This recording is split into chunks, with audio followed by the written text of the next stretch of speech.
Hi, I'm McCarthy, and I help people with their breakups. And today we're going to talk about how to get over an ex that cheated on you at work. We'll get a little deeper on this topic. It happens a lot, actually, and you just don't know. But depends on the workplace, different things. I have some bullet points to go over through that. We will be taking call-ins on the live streams from this point on. We've had an echoing issue, trying to work through that. I don't know if it's on the other end or what, but we'll see what happens. The invite link will be right here. Let's take it in there. Done with that.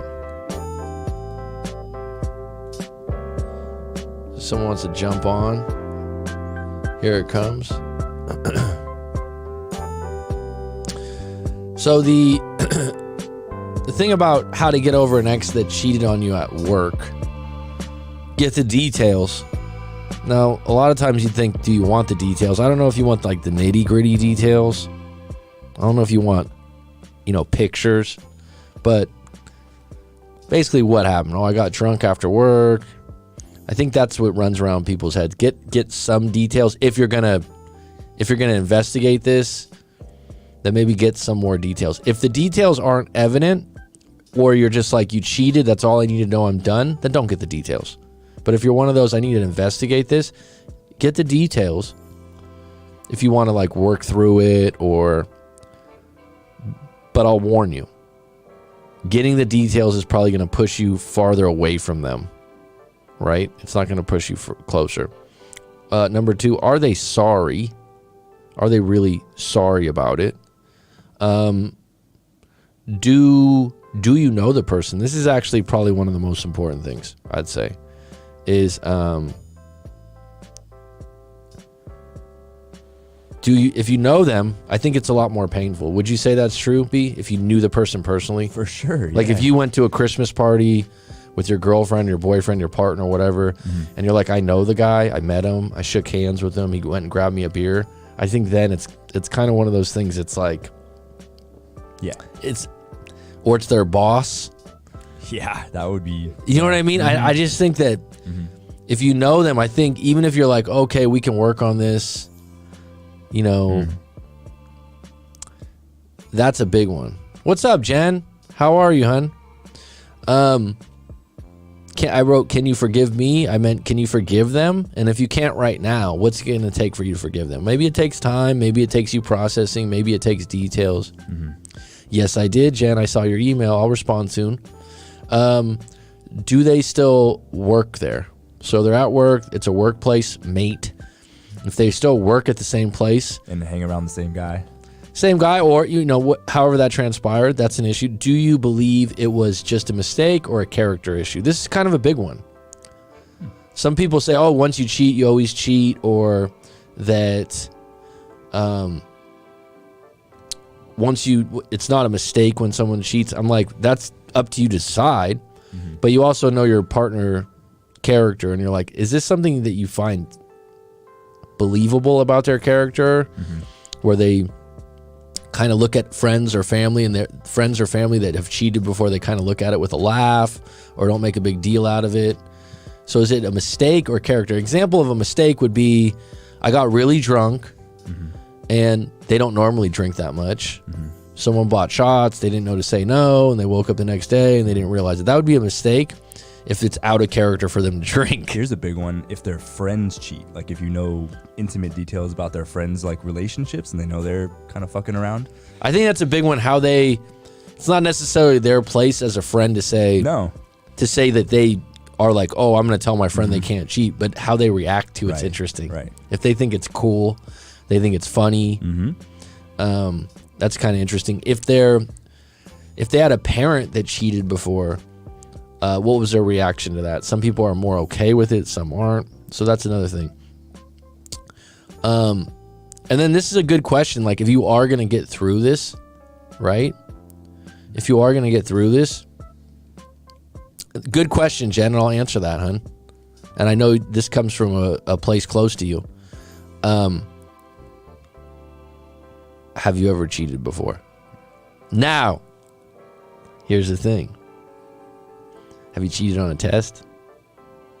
Have you cheated on your diet? Have you cheated on your taxes?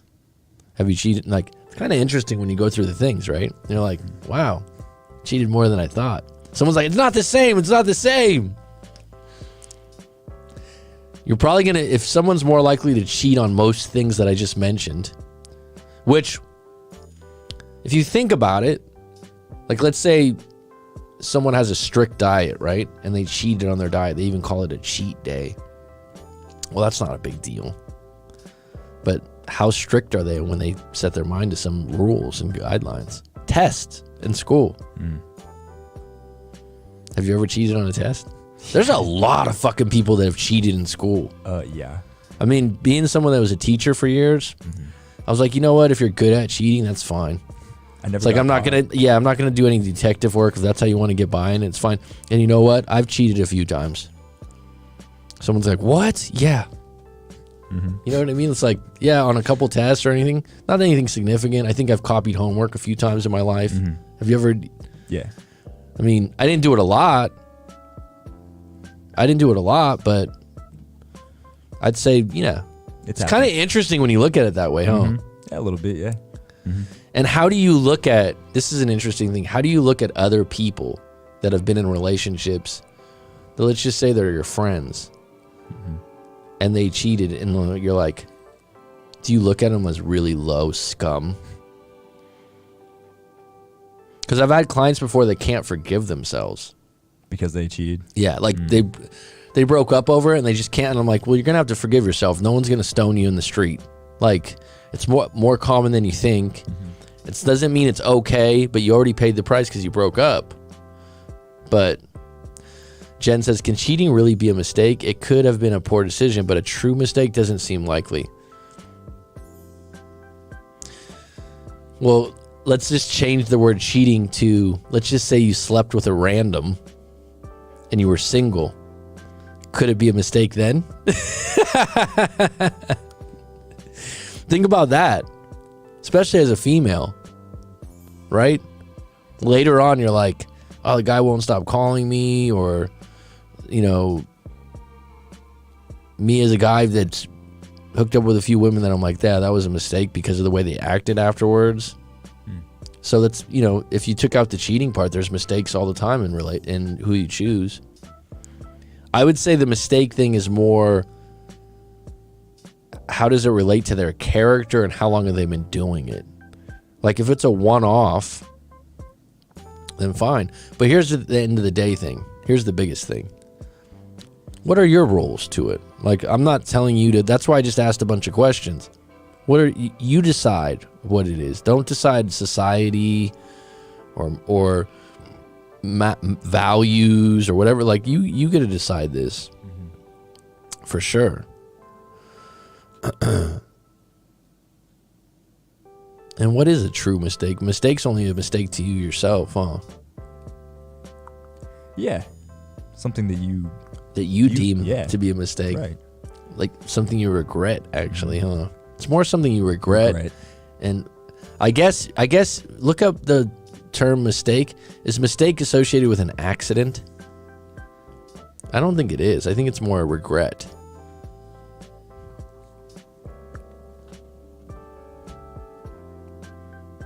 I think we're going to have a guest on today.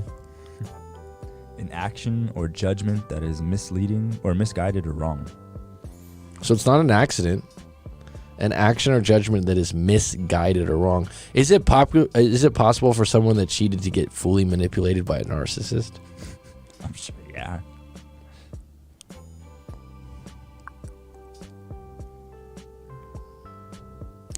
Excuse me for a minute. Here.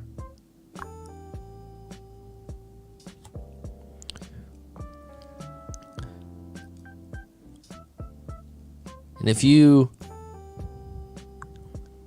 All right, I got someone on deck that's going to join the stream real quick. We're going to have this conversation.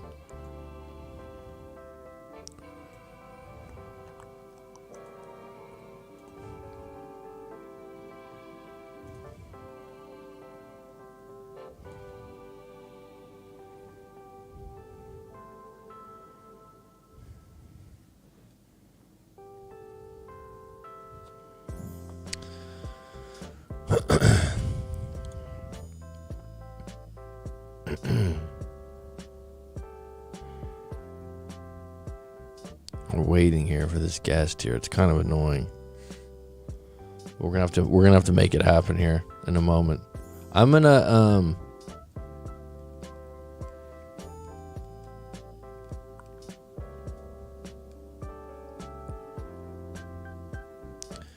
and workplace romance can be I would say that the biggest place would probably be the workplace that this happens. It's where you're spending most of your time. It's where you're spending most of your time. So yeah, that's when it happens the most. The reason I had this topic is I had someone that was going to call in that was just talking about a situation where basically they felt like someone was early 20s, ended up with this guy that was like mid 30s, missing teeth, not the greatest catch, but the girl had gotten a job there, didn't know a lot of people, and she's like hooking up with a guy that she works with, and the woman was telling the story was like, this girl would never hook up with that guy. And I was like, she's saying that it's the circumstances of working together, right, and the guy being above her. But I was like, maybe she really likes him. Yeah, you'd have to. What happens at work is familiarity. Yeah, familiarity is a big one. Like familiarity of who you hang out with and who you come across a lot. That's a big one. What's up, Justin? JB.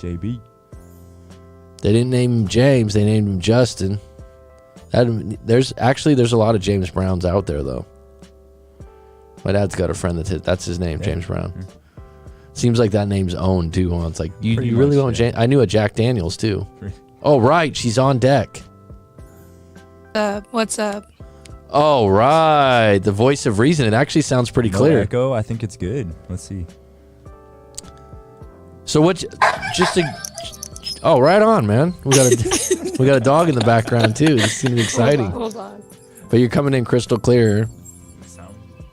I found headphones. There we go. Excellent. Thank you for helping us out here. I really appreciate this. Yeah, no problem. Anything for you.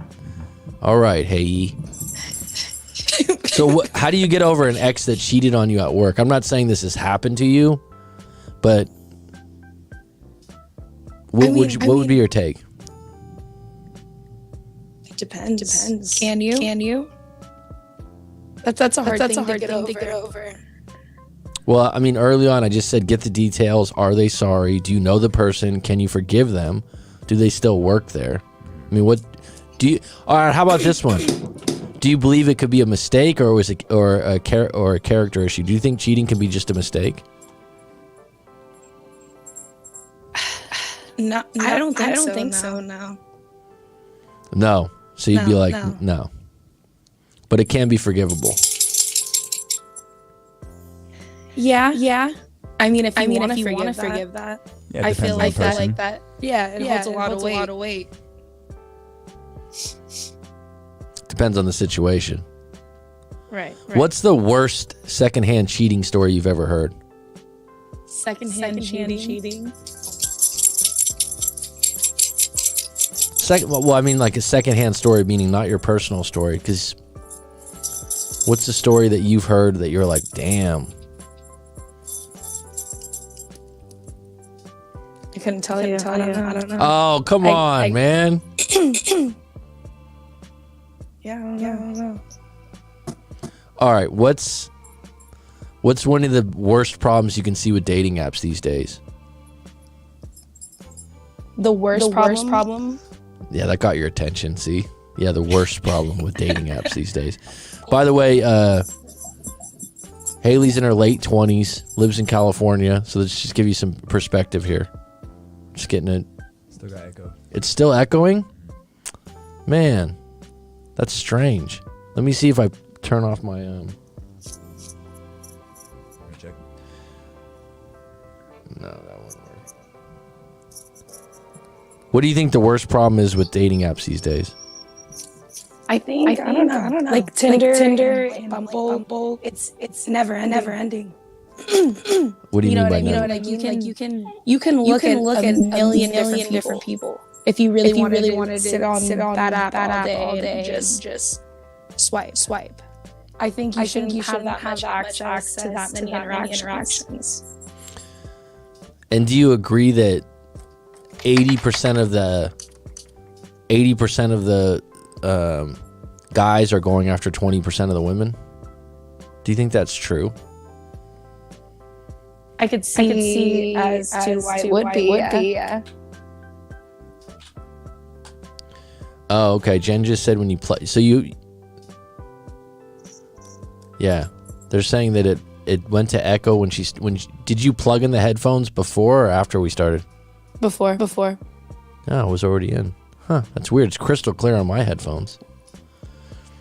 We got someone on the case. They're doing some research here. So you'd say that, do you think that that's true though, Haley, that 80%, this is a big thing that's going on right now. There's a lot of guys out there that are like, all the guys are going for the same women and all the women are going for the same guys. Do you think that's true of dating apps?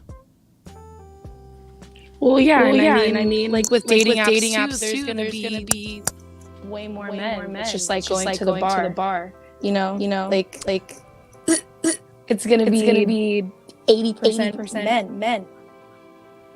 So, 80% men at the bar. Yeah, I feel like when you go out, it's mostly men than it is women, unless it's controlled to a degree. Is that a good thing if you're a single woman? I guess you have more options, but not necessarily. No. Not necessarily. I think that puts you in danger. Anything. In danger because there's so many more? Yeah. So what's the alternative then to dating apps or bars? And if you're in your late 20s and you were single, or your friends are single, what would be the alternative? What would be a better route? I had the answers. We've talked about this quite a bit. What, the alternatives? Yeah. You've done videos on it.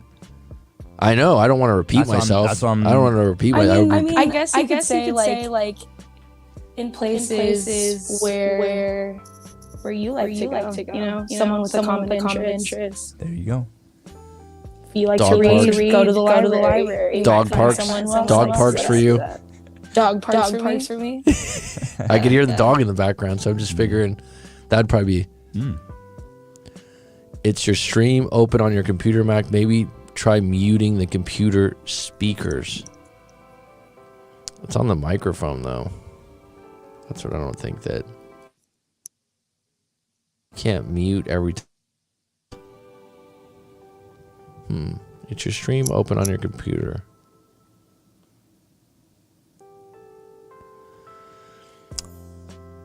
Oh, she just went off. What's the alternative when you're in your 50s? Actually, what she said is true for anyone's age, is like, what's your interest? Right. So what are you doing in your 50s? You know, like whatever that is. What do you, Jen, do you want to call in? Would you like to air this out? You can use the streams link. Yeah, the link's right here. There you go. We're gonna make this an open source show. I knew a guy in his 50s. He was a big bowler, and he met his girl in bowling league. Like they were in. You just made that up right now. You just made that up right now. You watched too much Kingpin when you did that when you were young. Actually, that was a great movie. Yeah. Kingpin? Yeah. That's Bill a great Murray movie, dude. Yeah. You can just grab that link that's in the comments. StreamYard. Here, I'll drop it. It's in there. You dropped it. Yeah. He met someone while he was bowling. That might be a target for you, Jen, in the 50s. I'm sure there's some guys in the vicinity that might be at the bowling league. And someone like 2 years ago would be like, oh, there's COVID. We can't do that. It's like, well, you can do it now, probably. Yeah.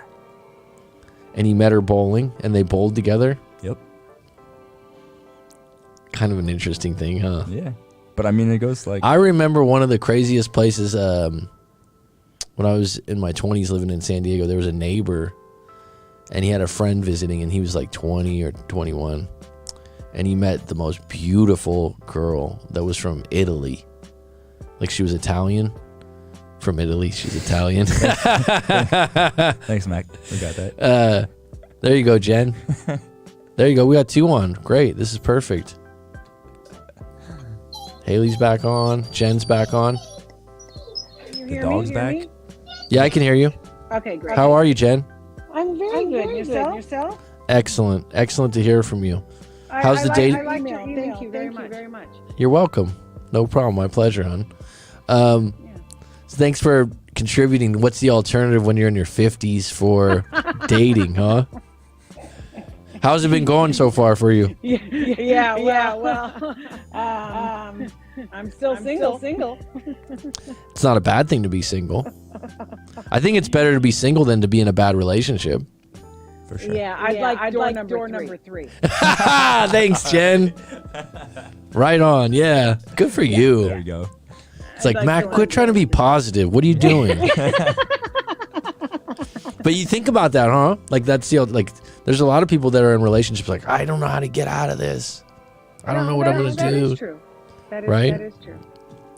I don't know what it is. I mean, have you been on dating apps? Unfortunately. Why do you have that negative? Why would that be unfortunate? Because it's not good. It's not good out there. You guys are talking about the percentage of people, and I think that 90% of them are scammers or. Oh, so you think it's more of a scam thing, that they're fakes? Yeah. Huh. Interesting. Like bots kind of a thing, or people trying to get money out of people? That kind of a thing? Yeah. Huh. Especially in my age group. Really? So does it, when they text you or show interest, the way they ask you questions, you're like, this is shady? Yeah. And so I can spot them quickly now. so 90%, huh? Well, it's either that or the scammers, the narcissists, the guys that are just out there to get laid, and the general time wasters. How many different kinds of apps have you used? Just one? No. Multiple ones? Multiple ones. And it's funny because you see the same people on all of them. Well, that makes sense if you're looking locally, right? Yeah, that makes sense. But people have said to me, try not to use the free ones. Use a pay version because those people are going to be more serious. And they're not. You hear me? You just went off for a minute there. Oh yeah. No, it's false. Those people they're not more serious on paid apps. Would you consider going bowling? I love bowling. I love bowling. Because B, who's on the mic, was just like, one of his friends found bowling to be a place where he met his future wife. Girlfriend. Okay. Would that be an alternative? At this point would be an alternative. Bowling leagues. I'm sure they have them where you're at. They have one in the school district. There you go. Yeah, I tried to get my department to be on a team. On a bowling league team? Yes. You're actually pretty good, are you, B? Huh? At bowling. He's one of those guys. He actually bowls with form. You know the bowling form, like 100%. where he drags the back leg. Oh yeah. Oh, definitely. Well, I remember when we went bowling one time. I was like, "What are you seriously bowling like you're a?" You just had attitude because I beat you. Yeah, no, you had bowling form. I mean, there's a correct way to bowl. That's kind of, you drag your feet in the back. It's kind of dramatic. Yeah, you're putting on a show. It is. It's kind of like I was like, whoa, man, someone trained you to bowl? Did you take lessons or something? No. You just got that from TV? I'm just naturally gifted. No, people don't naturally bowl professionally. Mm-hmm. Like some people just you obviously didn't have it. Some people do, Man. It's like you just go casually for a bowling game and someone whips out like this, 1-2 step 1-2, and then they drag the back leg, and then some people just don't watch the ball all the way down the thing. Some people just don't go casually. And the thing that was crazy, you were highly emotional when you didn't get a strike. Mm-hmm. That was another thing. When I was don't like, remember that. I was shocked. I was like, are you that serious about bowling? You know, bowling's supposed to be a fun thing. It's better. It's more fun if you're winning. Thank you. Yes. Thank you. Bowling's not that competitive for me.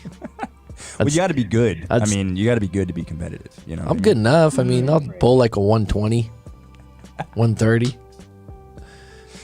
That's good. You're breaking 100. I like it. So are you going to make a commitment to join a bowling league, Jen, to try it out so you can give us some feedback on a future live stream about bowling maybe being a hotbed? I'll check it out. It's a possibility. It is. It's wow. It is. Mm-hmm. What would be an alternative to that? Darts league. We can go darts. What else is there? I don't know. Pool league. Pool. Pool's not Jen's thing. I can tell she didn't react to that one very good. No. It's more one-on-one too. Well, you know. I don't know. Anything. I don't hang out at bars. I know. That would be the thing. I know. So that's. Is it? I'm not real interested in meeting anybody that hangs out in the bar because I don't do that. What would you say before B? Pickleball? Oh yeah, pickleball. I've never played that before. I've never played it either. I found out what pickleball was. Me too. I never heard of it. Mm-hmm. And he said that was something that some of his family members were partaking in. Mm-hmm. Anything if you're not going to do dating apps, anything with groups where you're doing something active, and I'm with you about being outside the bar if you don't drink or that, and it's actually, you can meet someone at a bar. I mean, like anything else, anything's possible, but if that's not your scene, and it's probably not the best place. Yeah, no, but it isn't the best place because talk about making mistakes. So yeah. You're laughing now. It's like, yeah. Mm-hmm. When you're single, it was a mistake, right? It was like, okay, you've had a few of those, right? It's like, oh wow, the lighting was different. Man, something changed. Right. Totally different. So how's everything else? Good. You know. Just got back from Maui about a month ago. Excellent. How's the single scene in Maui? I meet a lot of people there. Well, when you travel alone, talk to people. No, I have friends that are diehard travel alone people. They love traveling alone. They say the same thing. To that point where I'm preferring it now. Kind of a selfish attitude. You're preferring it now? Well, it's like anything else. It's like if you have been alone enough, it's kind of irritating when you have to negotiate what you do. Well, that's the thing is, people tell me all the time. They say, "Why do you want to travel alone?" And I say, "Well, I don't have to consider anybody else. I sleep when I want. I eat when I want. I go wherever I want. I don't have to consider another person." Right, and that's important. That's important. So echo cancellation. I think we got it. That's it. Echo cancellation, right? Yeah. I'll have to ask you. Okay, because it was echoing back in my ear too. Is it better now? It's fixed now. It is. Yeah. Who fixed it? B did. He's apparently better than just being a bowler. Hold on. Is it better now? Not yet. Oh man, I thought I got it. She said no. On my end. Oh. You go to Nodi. You go to. Hold on. We got it. Hello. No, we got it. It's better now. Good. See, I've got more skills than my bowling. It's good. Relentless is the word. Relentless. Absolutely relentless. All right, it's good. Now we're back. We can get Haley back on deck here and have a party. Okay. All right. So, if you were giving someone else advice that was single for quite a bit of time, and you were like, the dating apps don't work, what would you tell them? Be as positive as possible. This is.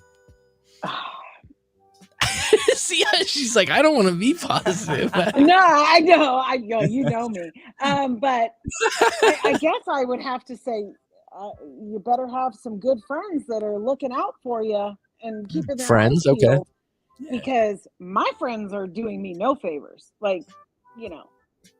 Okay. Could be a they friend's tell me thing. all the time, I don't know any single men, Jen. I'm like, great. Well, because when you're younger, you meet somebody, and I say younger is like, probably fresh out of like high school age, early 20s, Sure. even Yeah, yeah. 20s. More friends that are single. Yeah. You meet people three ways. You know what? Through work or through school. Have you ever thought about joining this? Have you ever thought about joining like the Elks or the Moose or one of those things? No, I haven't. Like, only because you know what I'm talking about, right? Because you're in Northern California. I won't say exactly where you're at, but the Elks Club is what you're talking about. There is a Moose Lodge here in town, and a friend of mine belongs to it, and he tells me all the time, "Oh, you got to go out to the Moose because there's a lot of guys out there." And then I had another friend that told me, "Jen, stay as far away from that place as you can." Well, you got to you got to trust your own. Instincts. You got to go in there and get a sneak peek, I guess. I don't know how it is over there, but I had an aunt that was really big in the Moose, and she really liked it. She, because it's not just a male thing, but there's a lot of males there, right? Yeah. And the Elks used to be only male, I think. That's what I thought it was when you were saying it. Yeah, it used to be. I think it did, yeah, but it's not anymore. It's open. Okay. Yeah, but I guess that goes back to like it's kind of centered on having a bar, huh? That's what it is. You're right, because it is a bar. It's still kind of like that. I mean, bar atmosphere. Right? Well, I mean, they technically do other things, right? But yeah, I see where you're coming from. I see where you're coming from. Though, Mac, is you and I have had this discussion before many times. Sure. I don't have a problem attracting attention. I have a problem attracting people who are serious. Well, let's unpack that a little bit. Yeah. So, what's the difference? I think and I know that you disagree with me on this. I know this. I think at my age group, which is in your 50s, right? Just to clarify that. 50s. I'm 53. I'm going to be 54 shortly. Congratulations. Men in my age group, they want that casual thing. They don't want the commitment. If they made it through their first or second marriage without getting financially destroyed or emotionally destroyed, they want to keep it casual. They don't want to put everything on the line again. What would be everything on the line? Being married? I would love to get married again one day. Okay, so I don't want my one failed marriage to be the definition of my relationships. Okay, so just to clarify, for you, being serious is marriage, or at least level of commitment. Yeah, girlfriend, boyfriend, like a long-term partner. Like this is my boy. A long-term in your partner, 50s, I could settle for that. I can settle for that. So that's not what you're. That's not ideal. So we're getting somewhere. Like it's not ideal. I would like the actual, contract marriage, the contract of marriage. All right. Yeah. No, it's good we talk about this because it comes up a lot, and you're right about the sense that men, I would say, even in their 40s, especially if they've been married before, they've had kids, which isn't everyone, but a lot, right? Like, sure. And they usually are like, I definitely don't want to have kids again, and I definitely don't want to probably get married again, especially if something bad happened, and they look at it as a possible financial thing. But you're saying like, if it wasn't marriage, then just a long-term, we're together, right? Yeah. But I think that one thing I know, men might have that mindset going in, and a lot of men that are usually the better catches are like, they're not going to get that serious thought for 3 or 4 months sometimes, or 6 months, and you're not but here's the thing. I wish it was that short. Here's the thing though. Women have this thing where they're like, I want to get married. It's like the guy goes, shit. It's like better to stay present, go to Maui, go to the nude beach, have fun, do things that are fun, connect, go through some things. And then over time, maybe he shifts without you pushing. Does that make sense, or does that not make sense? No, it does make sense. I think that men, when they get to be that age, they are very set in their ways.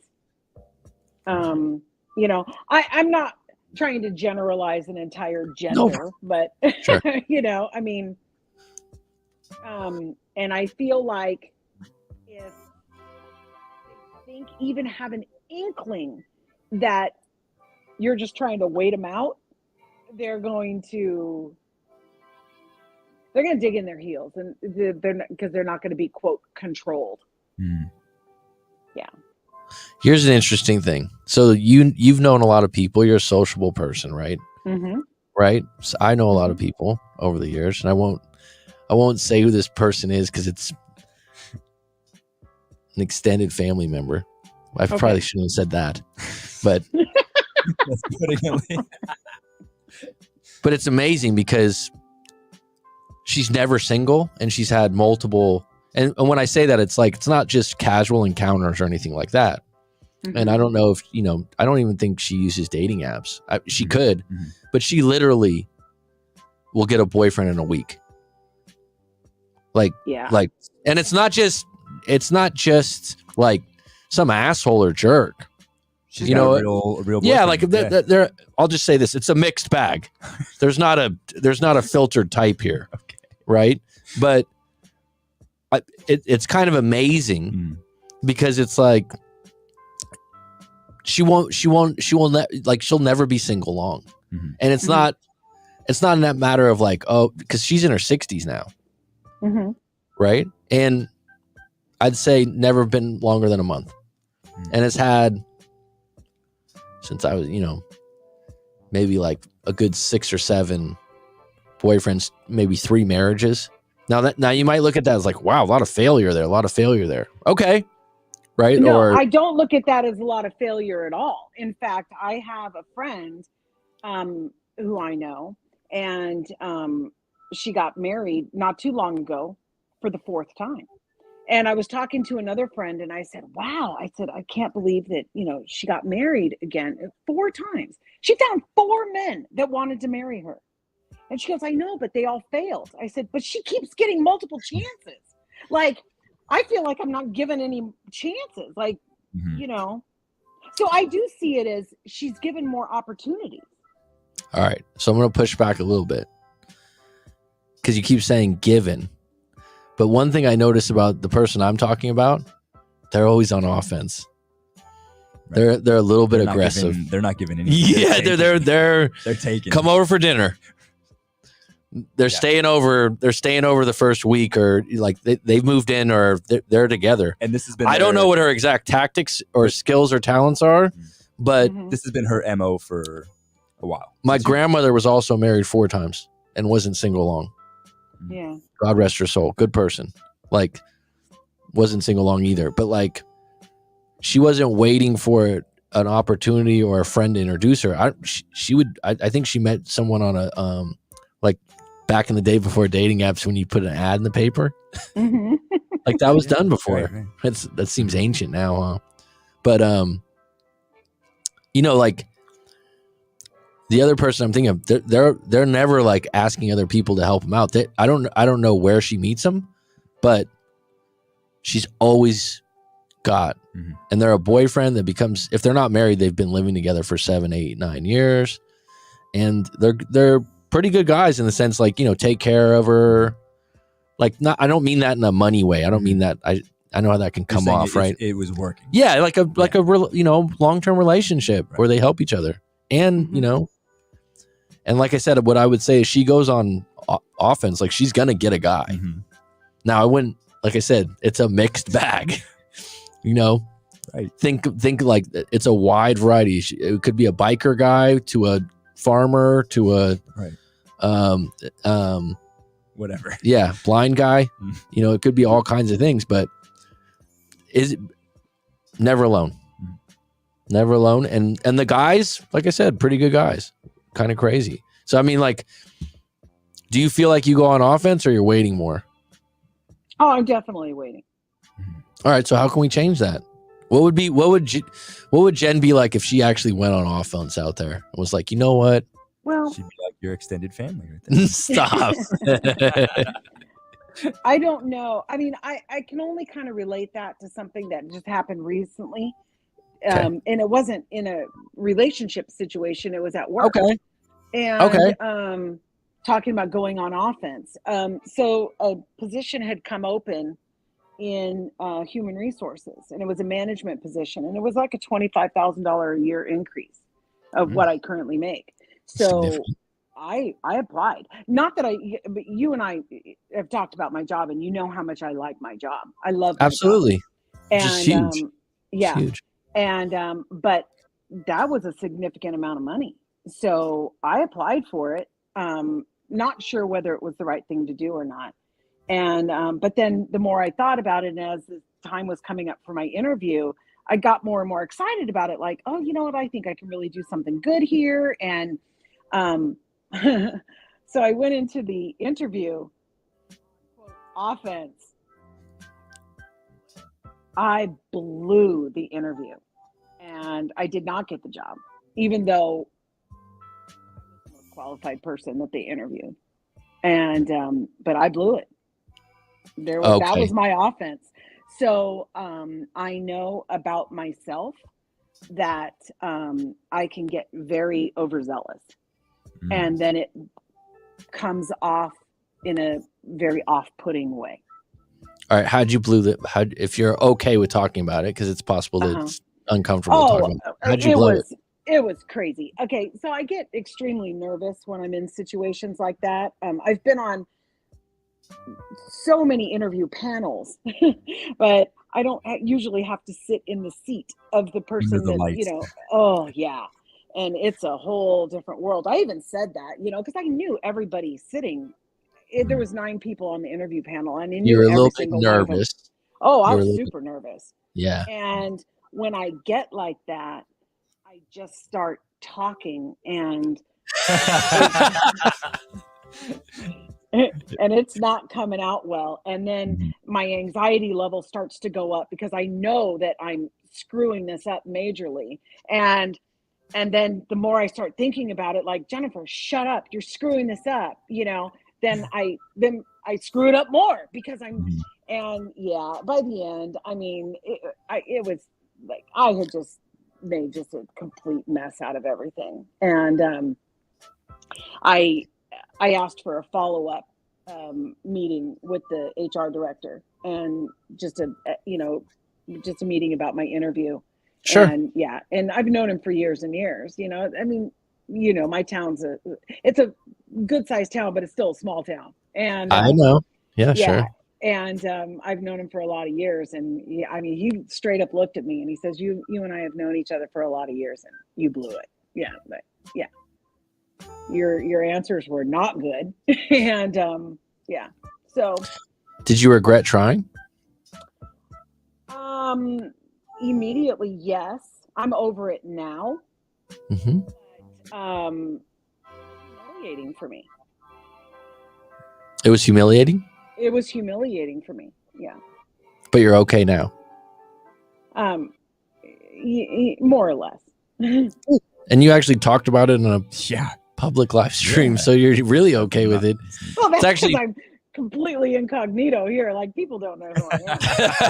But that's the way it should be. Well, I mean, this is good to talk about something like this, because I think this might be what might be a block for you, is that you think that you talk too much, or when you do go on offense and you go for something, and you're saying that you sabotage it by getting a little bit nervous and over talking. Yeah. Is that what you mean? And over talking in a way like explaining yourself too much, or being pushy, or what would you describe that as? Just, I think that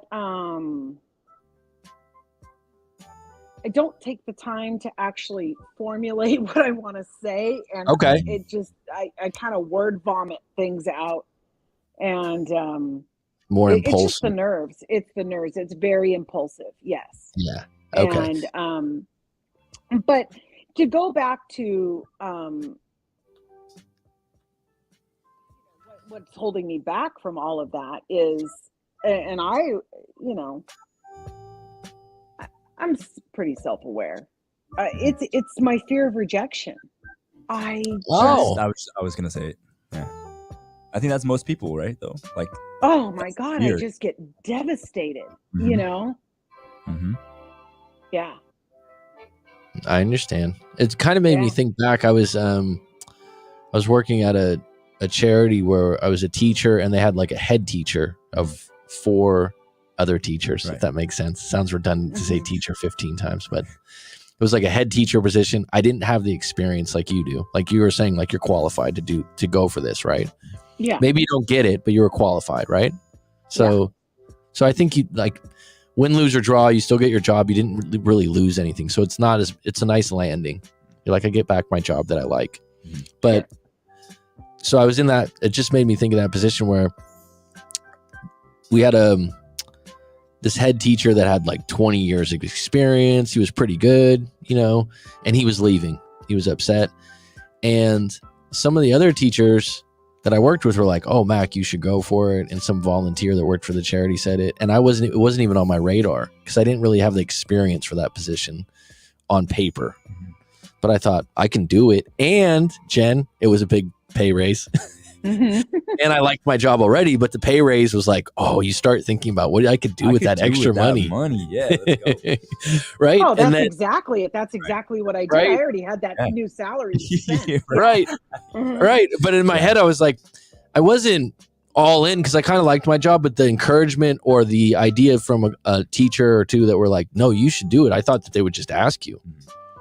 Well, come to find out the powers that be that were hiring, I don't think that they were thinking it was as good an idea.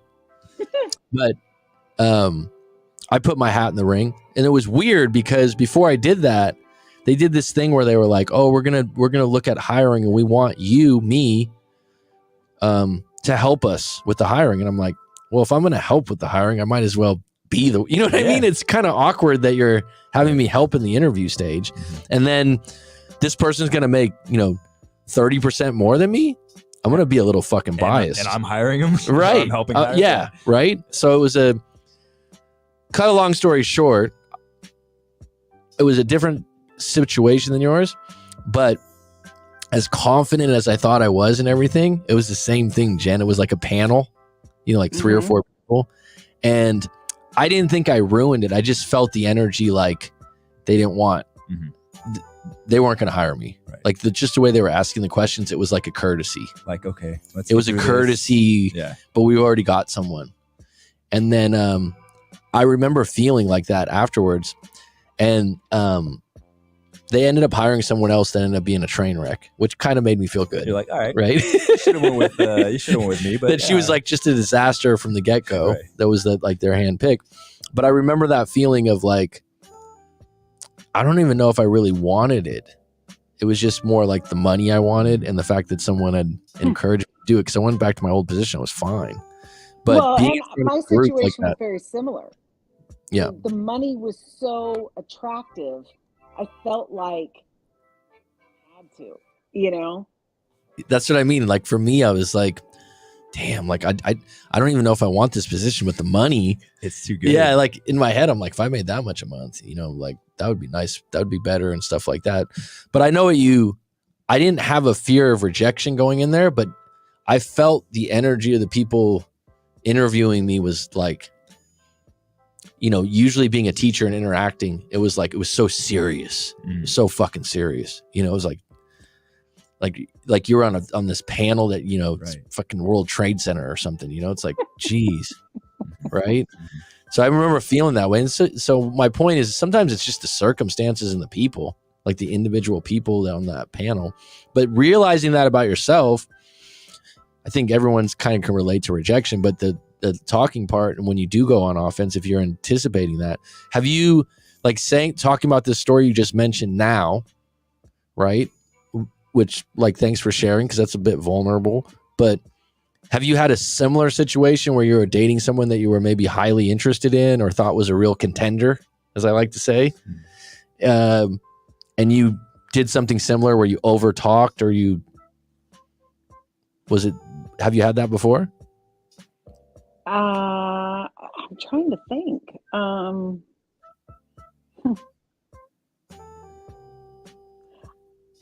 I probably have, but maybe I don't about it because the biggest complaint about the situation, and Haley had mentioned this about the online, dating apps and stuff, and that there's too many choices out there. And I think that people in general, they're so quick to move on if things aren't,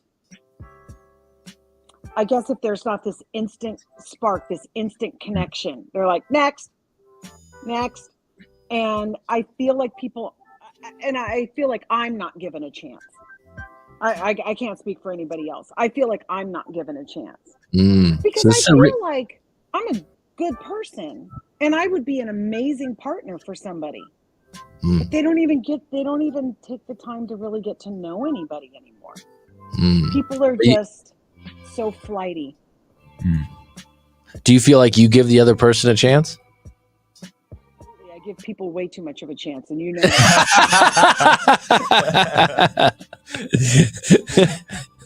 you know that. You mentioned like 3 different times. It's a theme for you. Like, my friends, give me a chance, or like you like that you're not given a chance. I know where you're coming from too. It's a little bit more of a short bracket, because I've often mentioned that people used to fall for people out of familiarity. If you know, like from the workplace or even like a cafe or a coffee shop, right? Like, you see the same person there all the time. You build attraction. You get to know them that way. It's totally different with dating apps. It's kind of just cold. Oh, absolutely. They're complete strangers. You have nothing. At least if you're introduced to a stranger through a friend, you have that friend in common. You have something in common with somebody. You meet somebody online and they are a complete stranger. You know nothing about this person. They could be a sociopath. You have no idea. So the answer is no dating apps and go to places where you're like bowling. Are you actually going to follow through and join a bowling league? I will look into it. I promise you I will look into it. Okay. And you always know what I say is go on bad dates, because then you got good stories to tell. It's funny. Women and men have a different, I don't know, maybe you straighten me out if I'm wrong. Okay. Sure, hon. There is this, there's this dynamic, and it's nature. It's not what Jen made up. This is just how, the laws of nature. Men have a different role in the dating world than a woman does. And women wait. I don't care what any guy says. They don't like aggressive women. And guys don't want to be pushed. And so what would you be have pushing to him wait with? until you're asked out on a date. And then I work with all men. You know this. I work with a whole department full of men. I'm the only woman there. And then we were talking about this the other day, and one of them was saying, but you don't know how many times we get rejected. So we are reluctant to ask somebody out on a date. I said, well, then, we're both on two ends of the spectrum waiting. Like, you guys are afraid to ask because you're afraid to get rejected. A woman's afraid to be aggressive because then she, the guy runs for the hills. So you've got people that are just unable to put those puzzle pieces together. What's the answer if you had to guess? I don't know.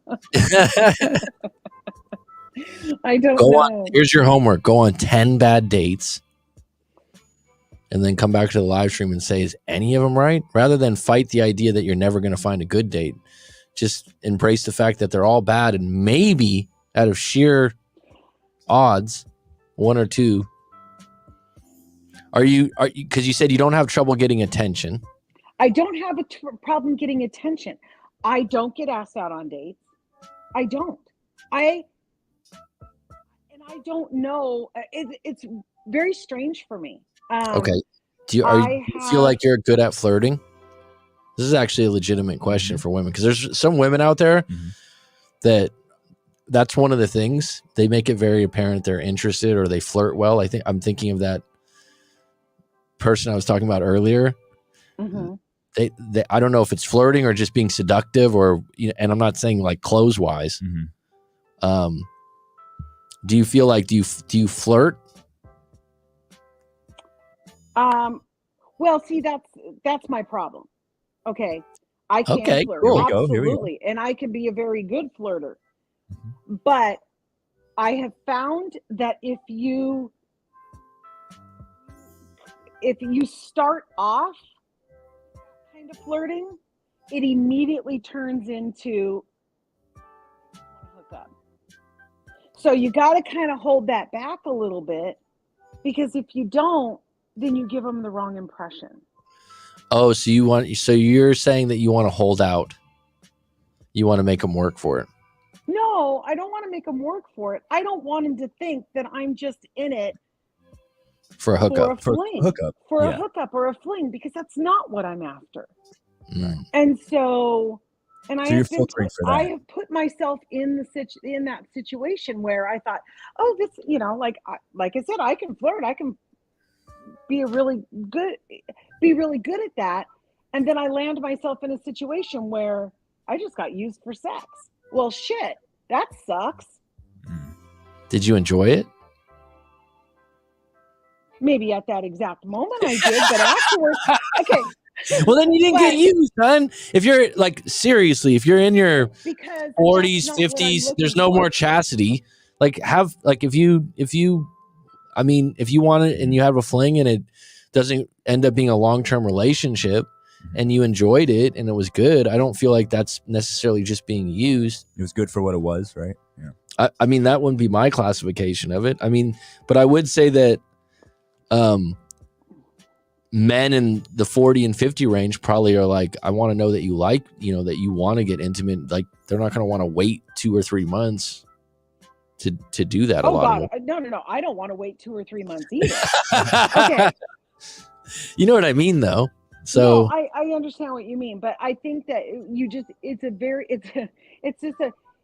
it's kind of, you got to walk this fine line, because if you come off too flirty too soon, then they think that you just want to hook up.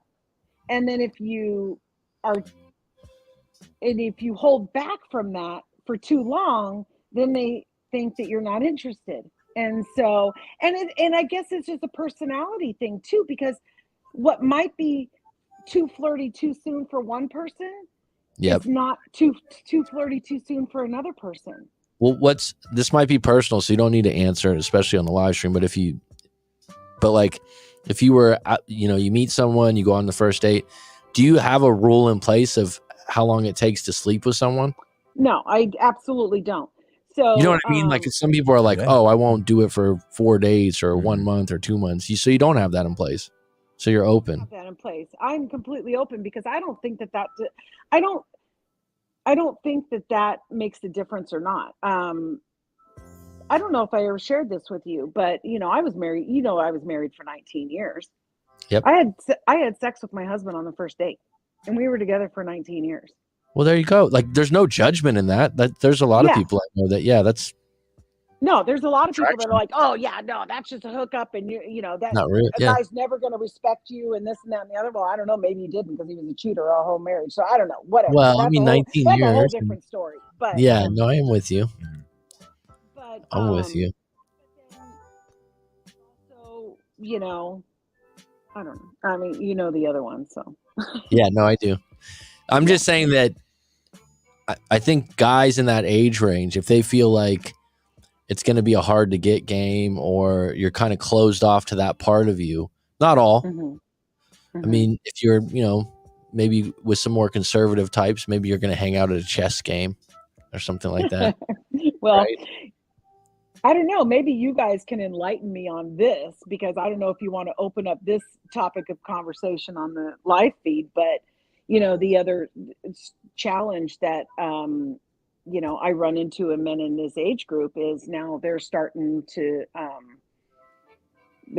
have problems with the equipment. And that is a big deal for a man. I'm finding out. Damn, like they don't want to admit it. And Well, yeah, that's a big part about being a man. I mean, yeah.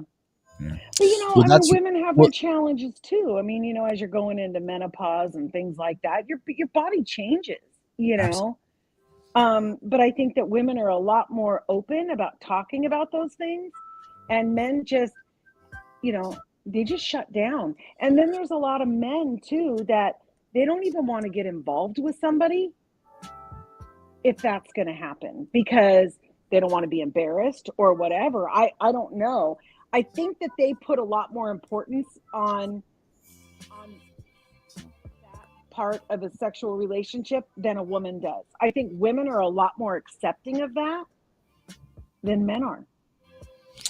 Well, that's a whole nother topic, but here's the thing I would say about that. There's a big issue right now with this is not the same topic at all, but it relates in this sense. There's a bit like guys in their 20s, women in their 20s have this big issue. They're dating someone that has mental health issues. This is huge now, right? So, and I'm not going to go into those, It's a wide bipolar, range, all these things. This is one of the most common things. Oh, she was bipolar. She has an eating disorder. And I'm not being uncompassionate. I just don't know all the things about those, right? I'm not a doctor. Right. I don't diagnose those things. But similar to what you're talking about, it's not your problem to fix, but there are, if they really want to go to town on it with that, what you were just talking about, there might be some therapy, there might be some certain pills that they could take. There's all kinds of things to that, but you're not going to be able to kind of nurture them out of it. And it's the same thing when people have mental health things. It's not to say that I'm like, oh, just leave them hanging, like leave them. You're not going to be the one to help them out of those things. So when you're in that relationship and they're not choosing to look for solutions, right? Some people don't have solutions and that's different, but some people are, with mental health and stuff, depending on the situation, because it's so varied. There's all these people like, well, I tried to help them through it. It's like, well, you're not going to know what to do with someone with bipolar. Like if you never had it or you weren't, I don't know. So you're just, same thing with you. You're not going to know how to fix that. And so if a guy's not looking for solutions on it, it's probably one of those things that don't spend a lot of time there, because sometimes people get a secondary gain from things. I do agree with you about the whole relationship thing. Like if you are in a relationship with somebody who's got that problem, they're not trying to do anything to fix it. Okay, themselves. I can't fix anybody. I don't want to fix anybody. Right. Okay. I think my challenge with the whole thing is these men will put themselves out there like on these dating apps. Okay. Knowing that this is an issue for them. Okay. But they still want to have that. They still want that connection with somebody. With somebody. We lost you for a minute. We lost you, Jen. I don't know if you put your hand over the mic or what. Am I back? Yeah. Yeah. You said, okay. They have these issues. They have these issues. They put themselves out on these dating apps because they do want that companionship. They want that emotional connection with somebody, but they're not going to ever let it get physical because they know that holds them back. So they kind of are stringing people along, you know what I mean? And using people to satisfy their own selfish needs and never really cluing in the other person. And that is a big problem for men in my age group. Well, if you're dating a guy like that, it's your responsibility to say, do I want to deal with this? Right. How long do I want to deal with it for? Because you're not going to fix it. So once you kind of sniff that out where you're like, all right, this is because, just like when I'm like, well, what about this? What about that? The interesting thing about our times now, we can make a case for anything, right? You can make a case for dating apps being the worst thing on earth. You could make a case for them being the best thing on earth. We could go back and forth. It's like a guy in that situation. It depends on the circumstances, right? Like there's some that there's no turning back. And those are situations where you have to have honest conversations. And there's some that maybe just aren't doing the things to fix that. But you being by the side and going, they're not being honest, they're not doing that. Sometimes I'm like, it's the same thing when someone goes, oh, like I said, my ex is a narcissist or this. It could be true, and you could be, as soon as you identify the problems that aren't fixable, you have a choice. You have a choice. You have a choice. You have the key to the jail cell. It's like, do I want to be all in on this? Or is this person even kind of want to fix this? There was a guy in the live stream yesterday that did if I block my ex, will she come back? And I'm like, well, what's the problem? Well, she's also a narcissist. It's like, well, why do you want her back if she's a narcissist? Right? We can keep going, and then it's like, well, I think I could change her if she came back in her narcissist ways. I'm like, that's a character issue. You're never changing a narcissist. Right. So I mean, that could be debated too, but my point is, what's your experience in changing that kind of a thing, right? Maybe a psychiatrist that has a PhD and it's like, I know all the steps. I don't know, right? But the bottom line is the same thing. If you dated a guy like that and you're in that situation, however long that relationship prolongs and it's a problem in your relationship, as long as you accept it in some way, it's going to continue to be a problem. If you say, look, I can't do this anymore, because you got to make an honest assessment too. You're a smart person where you're like, does this person, are they holding back from fixing this problem? Or is this a problem that they never can fix? It's like a client of mine a while back. I think her partner had a type of cancer where it's not coming back. Do you know what I'm saying? Like he's a survivor. It's not coming back. That's that from her standpoint. Someone that has issues where it was something from their childhood or something like that. It's like, have you worked on all the, you know what I mean? So it's really tricky because the longer you're in a relationship with someone with an ailment, you're enabling them, but you're also like, you're kind of more invested because you feel for them. Oh, absolutely. But at the end of the day, it's a choice. And so sometimes you might go, well, I don't regret being with that person because I did the right thing. And that right thing is the right thing to you. But if someone does that on a dating app and then you feel like after the fourth or fifth date and you're like, we're not getting intimate, is there something you need to tell me? Then you have a decision to make. Hey, look, that's fine with me, but I still want to cuddle. I still want to have, whatever it is. So that's on the individual in those different situations. So when you say that that's a real problem right now, like I said, someone could say that the mental health things are a real problem. It's just, you got to be strong enough to filter and not feel bad about it, because if someone's going to fix something, they got to fix it on their own. They do, or have to be upfront about it. So it's their responsibility. Yeah. It's tough though. It's tough because when you're a good person, you're tough because, well, yeah, I mean, and like, I don't think that I can only speak for myself. I'm not out there trying to hurt anybody's feelings, and if that is something that is bothering somebody and they're not ready to be vulnerable enough to talk about it, and then I turn around and go, yeah, guess what? That doesn't work for me. You know what I mean? Like, it's kind of almost like taking them out of the kneecaps, like, man, they're already scared. They don't want to talk about it. And then, because probably for fear of rejection, and then you just turn around and reject them anyway. Like, I don't know. Well, I think that you can, in this situation like that, you can reject with grace in the sense like, hey, look, depending on the situation, you could say, hey, look, it seems like this is going to be an issue. It's not really being worked on. Like I said, you don't seem solution based on it. Now, here's the crazy thing about things. Sometimes people work on things after they get rejected. Sometimes people work on things after they have consequences. I'm not saying that you want to be the one to lay the hammer, right? Right. But you know what I mean.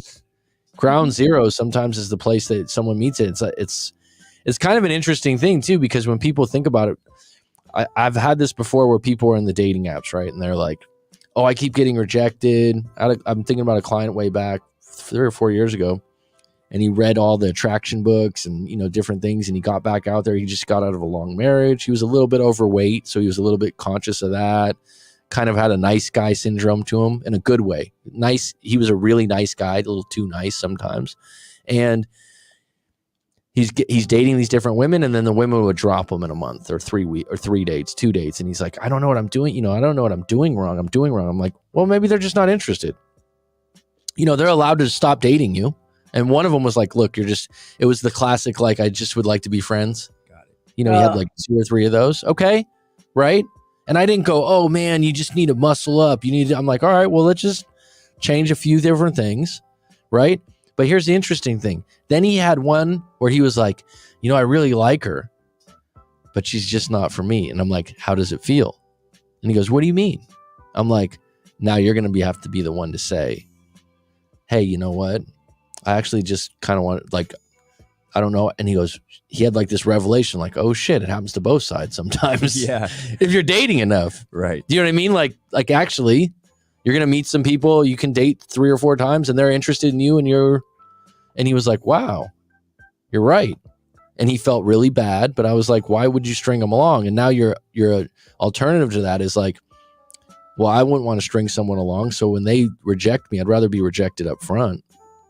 It's not really rejection sometimes when someone says some people are just not interested.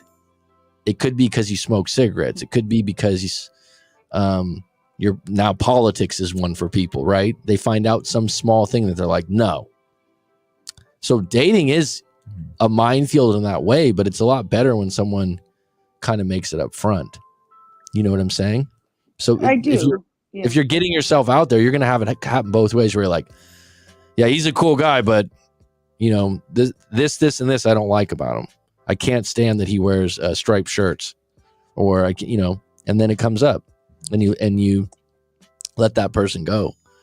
So these are all things, like I said, for you, rather than go against it. Dating apps are bad. Dating right now is tough. So go on bad dates and then see if you get surprised. Let's see how many dates I'm invited on, and then we can talk about that. Stop trying to get involved. Okay, can I challenge you to ask 3 guys on dates? Me? Ask 3 men on dates? Who, me? Couldn't be. Is there a time frame? Who stole the cookie from the cookie jar? Is there a time frame on that? I don't, to be honest, especially like 40s, 50s, I don't find, like, if a woman asked me out, I would be like, great. I wouldn't necessarily go. I mean that, like, I'm not saying like it's a given.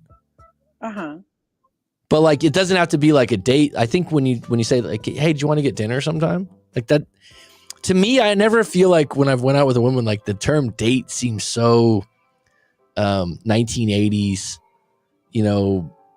Molly Ringwald movies, dude. You know what I mean? It's like, it's just ask you, when you take away the word date, it's just like, just go out to eat and have fun, or like whatever. Like you can go to lunch. I've asked women out before, and I never like, oh, I asked her on a date. It's like, puts up so much fucking weight on it. It's like, just ask some guy out that you're slightly interested in. Hey, do you want to get dinner sometime?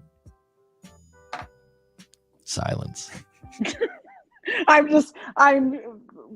Hell no. She doesn't want to do homework. No. I'm trying to think if there's anybody in my that I would be able to do that too. And I'm just saying B, would you agree? B's like 36, 37? Shortly, yeah. 37. It's like, it's not that offensive if you're interested, because that way at least you're choosing. Because you keep mentioning, I want to be given a chance. It's like, make your chances. You're not a shy person. No, I'm not a shy person. You have it kind of in your head like you're in the 1940s or something. It's like, oh no, I can never do. Yeah, you can. Yeah, you can. And I actually, some men that are in their 50s or in their 40s, they would like that, because there are a little, some guys, especially like in a suburb where you live, that, like you said about the marriage thing, or they're a little gun shy about commitment. It doesn't mean that they won't be committed. You're just not going to convince them of that in 3 weeks. Right. You're going to scare the shit out of them. It's like, fuck. She just went 0 to 100, and she's like, this is what I want. And I know you're like, I'd rather be up front. And it's like, no, you just ruined it. Right. It's like, actually, you know what I mean? He just wants to go out and see if he likes you too, and like have a good time. Right. Yeah. Right? Like, but there, the one thing though is like, okay, so after I got back from Maui, I did go on a date with this guy. Okay. And I had to like, he was just like kind of dragging his feet, like, and I had to start asking questions because everybody just has such a different definition of, what a relationship is, or what is something casual or whatever. Because I'd met him online, and he had put on his thing that he was looking for something casual. Well, that's a trigger for me, man. I'll tell you, like, what the hell? And so I straight up asked him. I said, so you put on your dating profile that you were looking for something casual. What does that look like to you? I had to get a definition from this man. You tell me what. All right, I'm just gonna stop. Let me just interject. Clear. Let me just interject. That's offense, but that's like he's on the ground now, and you're getting a few. You're like, let me just get this straight. What is casual? It's like, well, not that, hun. It's not what you just asked me. No. Right. So you asked him that straight off in the dinner. So what did you mean by being casual? Did you ask him that? I'm sorry, your microphone just went off. Maybe you covered it. Mm-hmm. We lost you for a minute, hun. No. It's a little low. It's like your volume's low. It's like your hand's over. Oh, you just pressed the mute. Hello? Am I back now? Yeah. Am I back? Yeah, you're back now. Okay, great. No, I asked. All right, let's rewind. So we'll walk through this. This will be interesting. This will be fun. So you meet him online. You're in Maui. You're in paradise. Mm-hmm. He says he just wants something casual. You meet up. You go out to dinner. We spent the day together. We went to an antique fair, and then we went to lunch. And this was your idea to go to the antique thing, right? No, it was actually his idea to go to the. Wow, and you're into antiques. I am. We had a lot in common. Jesus. Ooh. All right. Well, all right. So he planned to have a day with you. And so I'm just curious, when you first meet up, you go to the antique fair, you didn't go, what was the introduction? Hi. What you felt like you had to ask questions immediately? I had asked him these questions before I even went on the date with him. What were the questions you asked before the date? I said, you put on your profile that you're looking for something casual. What does that look like to you? Okay, fair enough. What did he say?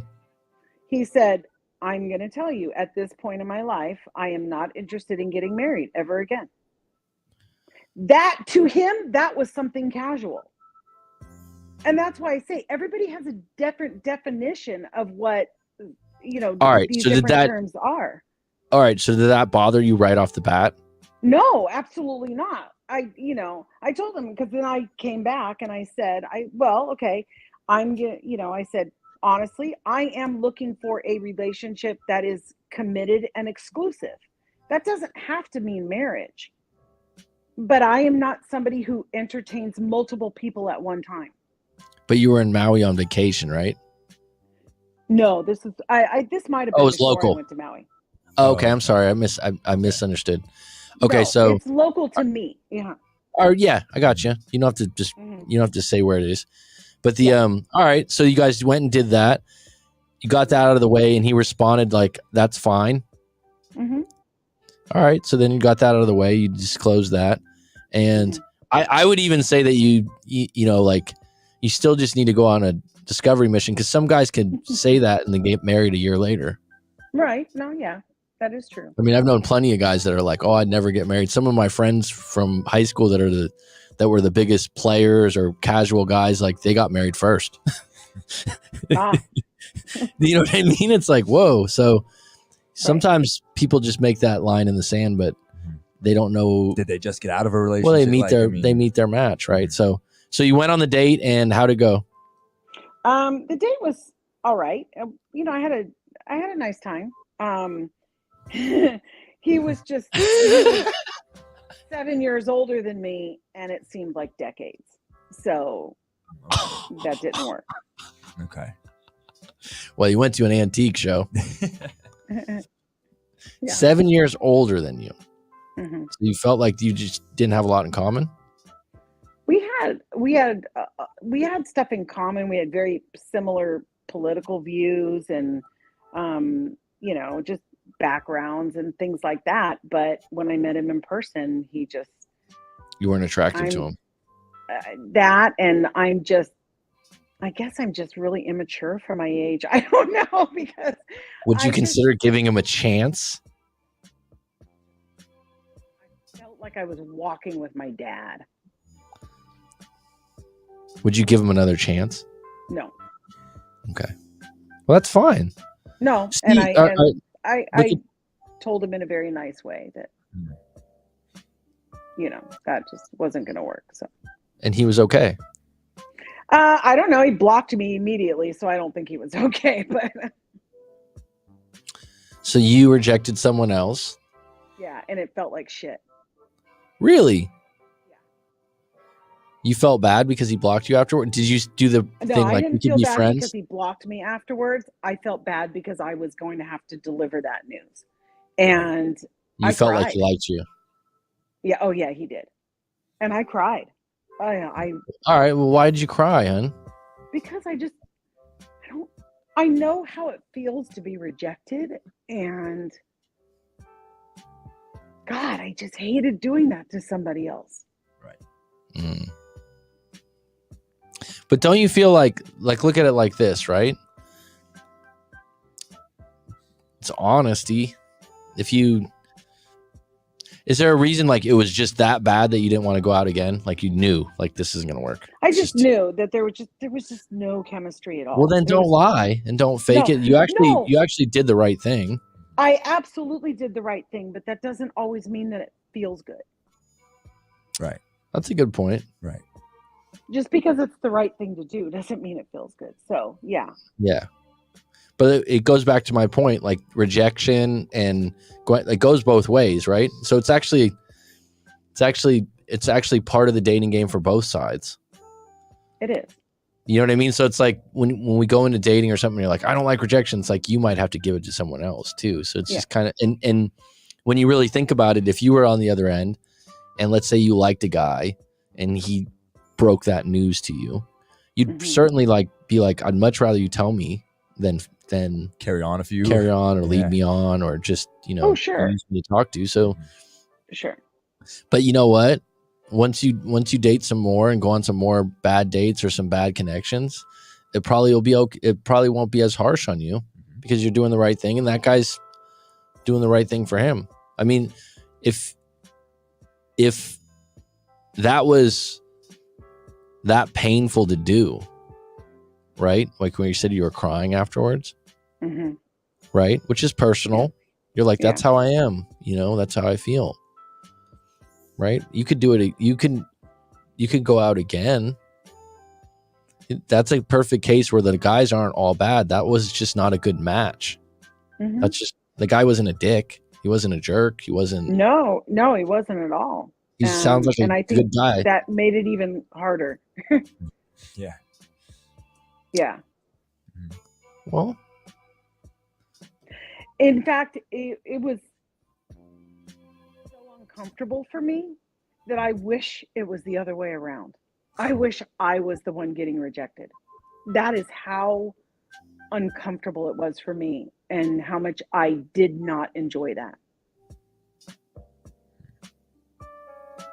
And maybe that's something else, a whole nother problem entirely. I don't know. Yeah. Yeah, there's something from that. Yeah. You're carrying some kind of rejection from a long time ago that probably is still a charge for you that's deeper than the one now. It doesn't mean don't get me wrong. I think it's great that you are compassionate and feel for someone that you're rejecting them because you're like, I've been on the other end of this. I don't think that that's something like, just get a thicker skin. That's who you are. Right. That's who you are. It's a little heavy that you wish it was you because this is part of the dating landscape. And I would venture to say the 20-something-year-old Jen or late teens Jen, would you think like that? I don't know. It was so long ago. I don't know. She just doesn't I like don't hurting. know. It's tough. I Yeah. met my husband when I was 21. Yeah, that's what. Yeah. Well, there you go. You've been with. Right. We were together for 19 years. So I was 40 Right. when all of that fell apart. I lived a different, a different life than a lot of people that are in their 20s and 30s, because I was married that whole time. And you got and there were some good parts to that. There was some good parts. Yeah. Yeah. Yeah. No. There's some good parts to that. Well, we'll have to talk. I don't regret my marriage. I don't. Good. No, I don't. And you shouldn't regret that date you just went on, because it just showed you that you did the right thing in a tough moment, and you took a chance. You didn't know when you were going to meet that guy, and you guys went and did some fun things. Like I said, that's so ironic, the antique things. I know you like antiques, that he chose that. By the way, that could be where you meet some guys. Maybe start getting a little more antiquing, and do these festivals and different things, or have a booth. I don't know. Like, it's so interesting how many different areas that people are into. I think I told you this, B, when I was home and visiting my parents. There's like, my mom has a friend that collects rocks. I'm not making a joke, but like, and like they're into rocks, right? And rocks are cool. Like, I have a few here right now from them, right? Oh yeah. But like, I went to a rock show. You went? Yeah, I went. My mom was like working at the booth and stuff. It's like, all right, really cool, gems and different stuff, right? But there's a subculture that's really serious about it. It's like that, are talking to each other. It's like we've been in the rock hunting game for 25 years. It's like, my grandma collects buttons. Okay. She's done it her whole life. It's kind of interesting. It is, yeah. Right? And I'm not saying like, this is where you're going to meet your next guy at a rock hunting club, but antiques would be cooler. Right. Those are the kinds of things that are kind of nice, though. Like when you have like a unique thing in common. A unique thing in common. Collects buttons. Oh, like button, like pin cool, up. But no, yeah. like she has stuff from like World War II and like I know what you mean. Yeah. Like that, yeah. Well, Jen, we'll talk before the end of the year in a private session. We'll unpack this a little deeper. Yes. Yeah. But what's cool is that when you talk about this stuff, you're open about it. And yes. You're going on dates still. You haven't given up. We'll see. But before we talk next time, I'd just as an experiment, just for fun, like maybe ask out 2 or 3 guys with the intention, like maybe they won't go out with me. Like you have nothing to lose. Oh gosh. Whew. What are you just thinking about it? That's the whole point. Do you think it's that bad, B? Like, do you think it's that bad that she would ask out some guys she's interested in? No. Or what about a cold approach? Would that be worse as a woman? I mean, if you're that uncomfortable in the situation, it might be pretty hard. Yeah. You know what I mean? But like, did you even think about one guy that you might want to ask out, Jen? That's in your anybody in my life that I don't. So then it would have to be a cold. It would have to be a cold approach. What's a cold approach? I don't know what that is. Someone you meet at like a coffee shop. Someone you don't know. Oh, wait, Matt, you know that I did that. That's a different Matt. I never. No. I'm just teasing you on. I don't remember. You did a cold approach though, like where you like someone. I totally did. Yeah. Are you talking about the thing at the lake? The creek walk. No, that was a different thing. But I was I was down at the creek walk, and I saw this guy, and he was super cute. So I checked him out, made sure he wasn't wearing a wedding ring, and then I went over. I went over to the little booth that had the radio show people, and I said, "Hey, you have a piece of paper and a pen?" And they said, "Yeah." So I took a little scrap of paper and I wrote my name and my phone number on it and I put it in my pocket. And as he was getting ready to leave, I followed him out and I tapped him on the shoulder and he turned around and I grabbed his hand and I put my name and my phone number in his hand. He called me right away. He ended up being an ass, but yeah. All right. Do that about 10 more times. Oh, God.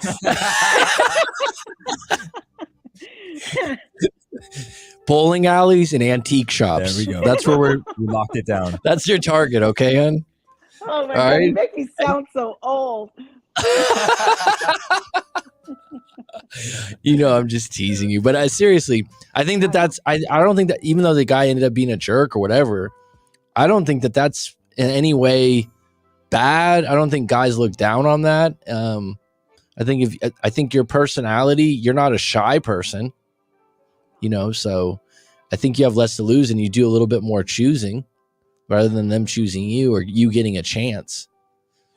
I think it's great. Like that story you told about going for that extra job. I think it's much better that you went for that job than not try at all. Like to me, you'd be more awake at night. Like I could have maybe got that job. At least now, like, oh shit. I blew the interview, but at least that guy from HR told me the truth. He did, but I wish that if I wasn't going to get hired for the job, it wasn't because I embarrassed myself in front of people that I know and Is that what he said? Day. Yeah, Is that basically. Yeah, like he didn't say that though, right? You're just he didn't interpreting. say it in those words, but like we had a real honest conversation about it. And he just told me, he's like, that's just one opinion though. Someone else on the panel could have said like, oh, you know what, you did all right. But guess what? That was like your first time interviewing in how long? Oh God, 10 years. Yeah, don't make a big like. I just shared that story that had no relevance to you, but like I had the same feeling afterwards. I was like, fuck. Like I thought I was, I'm gonna like I had the support of the other teachers, but really what was driving me, I was like, I'd like that extra fucking money. You know what I mean? But I already was pretty comfortable, so it wasn't a bad thing. I just was I was a little bit anxious. I remember going into the interview, this is kind of random, like I don't get nervous with people very easily. Being a teacher, doing live streams, I don't get nervous. But I remember before that one, I was nervous, and I was like, "What?" Yeah, I was like, "What the fuck is this?" I started doing push-ups. I was doing push-ups in my room, just to get the nervous energy out, because I was like, you know what I mean. And my girlfriend at the time's like, "You're gonna get it," all these positives. Like, shut up. In my head, it's like, come on, just you know what I mean. Like in my head, I didn't say that to her, but I'm like, and then I go there, and I just felt like, the way they were, I could just tell by someone had handpicked someone else. They were just going through the motions. Yeah, you could tell. I could just feel it, and I felt like, whew. And I was a little bit bitter afterwards. But after, like, it's kind of funny when things like that are such a big moment, and then they don't matter. It's like right when you said it, Jen, you're like, and it doesn't matter now. Well, I'm over the humiliation. Let's just but I mean, but that's a big thing. If you could immediately feel that right after, I mean, that's cool because if you carry humiliation, that's called shame. And shame is like the worst thing. You don't have shame. It's like, you know what? Pick my best shot, whatever. And this is what I'm telling you. Carry the pen and paper. I want you to have a little pen sheath. Oh, God. And you have a few targets. Go for it. And then you come back on the live stream and go, here's what I'm telling you. And tell me all the bad stuff. Go, you know what? It was a horrible idea. Mac, you humiliated me. I feel even worse. I had to reject a few people. And I'm like, thank you. This is great content. This is good stories, Jen. This has served a purpose. But there might be an inkling of a possibility that if you do this rather than not do anything, that maybe somewhere out there, you might get surprised and a special one rises to the occasion. Because if you act, certainly hope so. 3 or 4, I'd go for 5. 5's a good number. In a specific, and you've already done it real high. You've already done it before. The pen and paper thing, brilliant, brilliant move. Years ago. So what? Draw on the past. You've never been better. You've never been in a better situation than right now. It's first day of the rest of your life, hon. Okay. Go for it. And then we'll get you back on the live stream. It's like, all right, I did it, Mac. Listen to these stories, okay? The first guy. jerk. Second guy would never actually want to go out with him again. Third guy actually was surprisingly, I could see that surprisingly was actually pretty nice. Because that's what we're going for. You already know that dating's kind of tough right now. It's bad in your area. Like, we're going for the surprise. We're going for the, you know what? Actually, you know what? There's a possibility out there. You just got it's just a numbers game. I think that you can do it. I'm like I said, there's not a lot of women bold enough to just give a pen and paper phone number like that. And I would be flattered if I was a man. Super flattered. I would be like, you know, you think a guy would like tell his friends like, oh yeah, this girl and he called you up. So I mean, it worked. It got you a date with a guy you were attracted to. It didn't work out. This is where people get too caught up in like the long-term future. It's like, will we get married? It's like, just focus on the date. Just the date. Just focus on like, you know, in the moment. Yeah, focus on the date and have that. Because guys, like you're correct about that. If you start getting into like, I want to get married. It's like the guy's like, whoa. Even if the guy was 30, yeah, it's like, whoa, okay. I don't want to talk about that yet. Mm-hmm. So that's the homework. We'll talk soon, Chen. And thank you for sharing this. I really appreciate it, and I appreciate you. Oh, thank you. You know, I love talking to you all the time. I could talk to you I know. and we do. I know. Yeah. Well, we'll talk in the future, and thanks for coming on and thanks for sharing. I appreciate you. Bye. All right. Bye. All right. Who's next? No. Where's Haley? We got to get Don Preisler. This is Don Preisler of Chevy Tacoma. No. Doesn't that sound like, it always sounds like to me like a sales name. Is that it? Is Don? This is Don Preisler. Dysfunctional, antisocial these days, and okay with it. Outstanding. I mean, man, you had me at dysfunctional, but you can go with antisocial too for an extra 500. Jeez. What is that? All right, the forum's open right now. Does anyone else want to talk here? Air it out a little bit. Did we lose Haley? Haley didn't want to talk any further, but she'll be back on deck in the future for sure. Okay.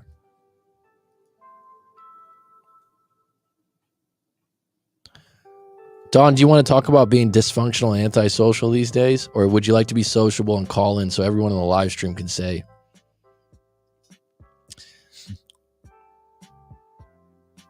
That's a great way to put it, though. But, I mean, that's a big term to say I'm dysfunctional or I'm antisocial. I know you were antisocial for a little period. Wow, 1 hour ago, Haley said it was still echoing. Was it still echoing? When you checked it? No. No? Mm-mm. You mean, are you reading a comment right now? Or? Michael Andrew, how are you?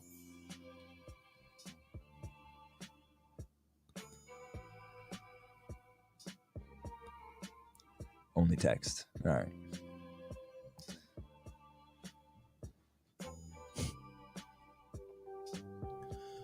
Well, go for it, Don. I'm here for you. Michael Andrew, yeah, been meaning to email you. No worries, buddy. How you been? You okay? Currently in love, baby. Oh, wow. Love. Well, don't brag about it. We got a lot of heartbreaks on here. Don't rub it in. Don Preisler right now is dysfunctional and antisocial, and you just follow that up with I'm in love, baby. Don, just be happy for him, okay? That's great, Michael. I think it's the Michael I'm thinking of. That's good, man. I'm not surprised. You're a good dude, man. It does go full circle. Oh, man. Breakup to makeup. I mean, I think one of the biggest things is making space for a better candidate, better contender, and that gets lost a lot of times. But it takes some courage, because a bird in the hand is better than two in the bush, a lot of people say, but I guess sometimes it's not true.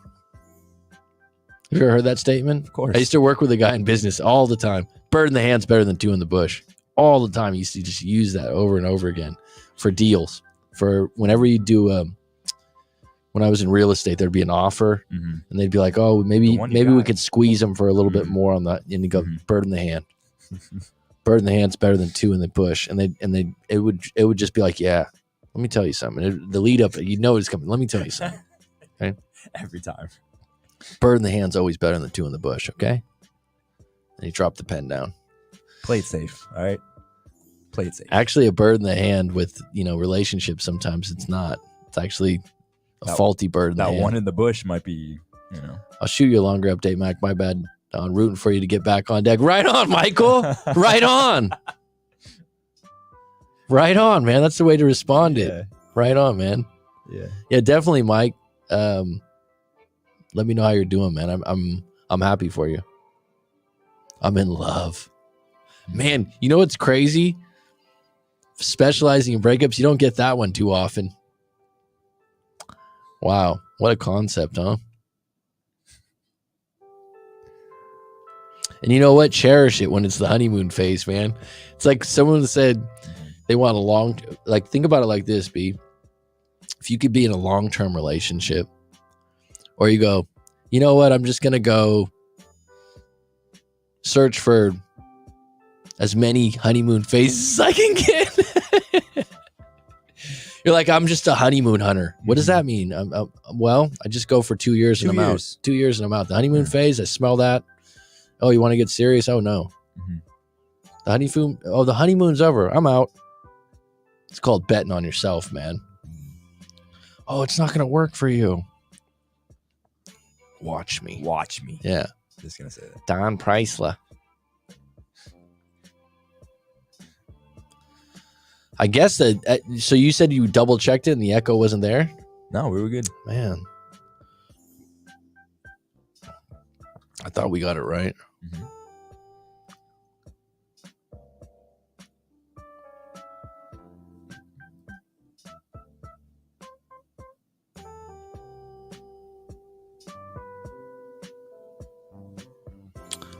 This is what it's going to be, man. We're just going to be doing a lot of call-ins in the future.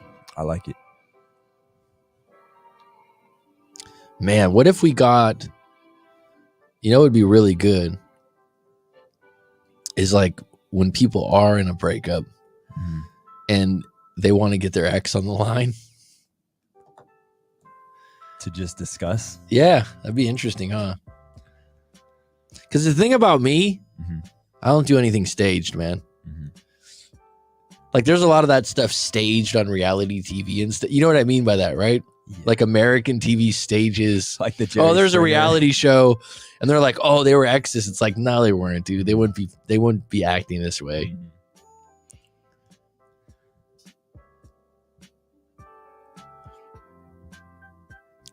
Oh, that's a great way to put it, Mike. But when all the red flags you dodged with your ex are now manifesting in the opposite direction as green flags with this next person, it's a great experience. Right on.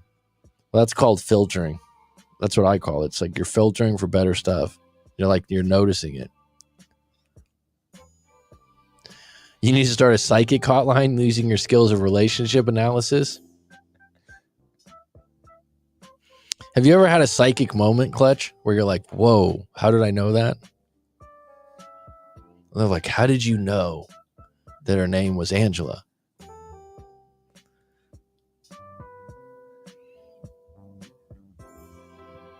Psychic hotlines will never die. Probably not. Have you been to a psychic? Yeah, I think actually. Oh, wow. When I was really young in New Orleans, like one of the street. In New Orleans. Yeah. And New Orleans. What did they... Do you want to... I honestly don't remember. It was probably... Oh, get out of here, dude. It's I can tell by your face. You're like, I'm not going to say. I don't even know if it was, it was like when I was like 14 or something. So like, who knows what... You were 14? Yeah, we took a trip and we just did one of those, they was on the street. It was fun. And how long did they... I don't remember. But that's the only time that I can think of. You don't remember anything they told you? No. I've been to a few, man. It's funny. I went with a girlfriend one time, an ex-girlfriend now. And it was because we're in Thailand, right? So she's translating my... From a yeah, Thai my... speaker, and it wasn't a fortune. You know, like when they say fortune telling, it's not fortune. It's like, oh, this is, and the guy was saying that I was like not a good boyfriend, like not a good boyfriend, or like a lot of women like him. And like it was on the street, right? So she would translate it back to me and her face would be like,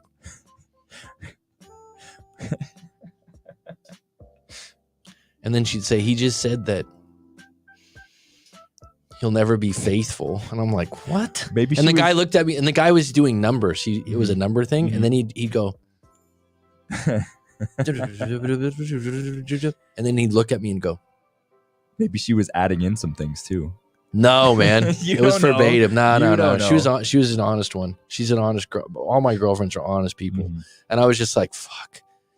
And I could just see, and then the guy would do the numbers and he'd go, and he'd stare at me and then he'd go, and tell her, and she'd go. There's nothing good on it. You know, it was like, he was like, you're the kind of person like this. It's like, what are you trying to have her break up with me or something? I mean, I paid for it. You know, it was like, by the way, it was like $3 or something. You know what I mean? It was on this, but it was number based. And the guy was, I just remember he'd do this thing with his numbers and he'd go like this and then he'd go. And his eyes would go.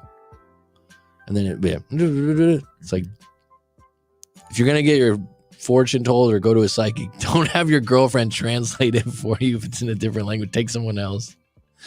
Filtering is massive. It's funny how much you realize how much you didn't filter prior to after you start doing it. It is, man. Actually, doing what I do now, I just pick up things from people quicker, and you're like I am statements. I've told you that, Mike. It's like, I told you, me and B were talking about this. It's like this girl I knew was like, I'm a drifter. It's like, that's one of your identities is being a drifter. And she was sincere. She thought it was cool, man. It's like, all right. He was okay with her. It's not a bad thing, but I mean, that's not a good term for your girlfriend to identify with. I just met this girl. She's a huge drifter. She's a drifter. No, but I've been accused of being a psychic when I coached before. Sure. Why not? Some of this stuff seems so obvious to us, huh? Don said he can come on tomorrow. I don't know. You'll have to email me. What do you want to talk about, Don? Do you want to talk about your relationship or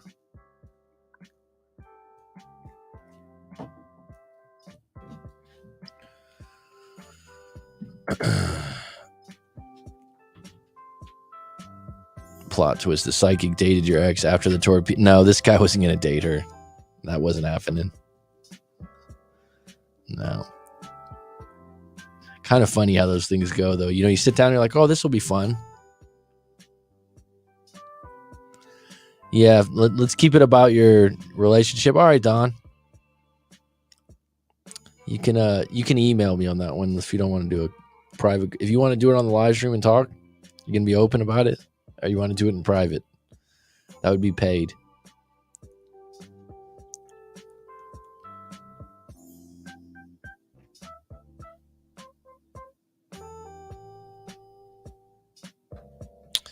So everyone felt like there was less of an echo, whoever was still on after that.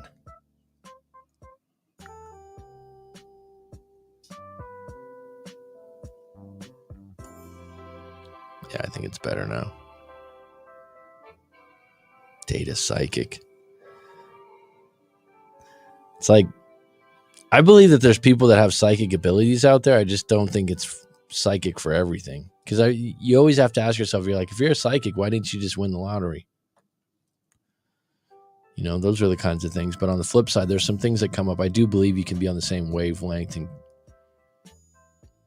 there's some things there for sure.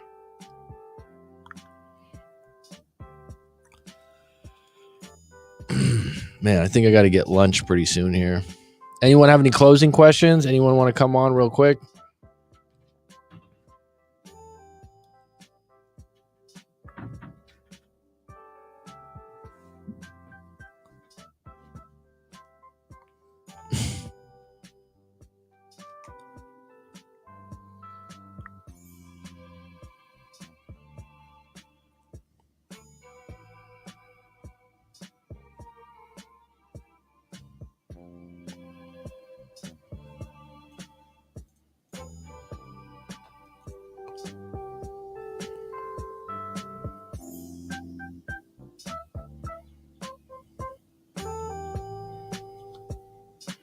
Isn't it funny how the live stream delays?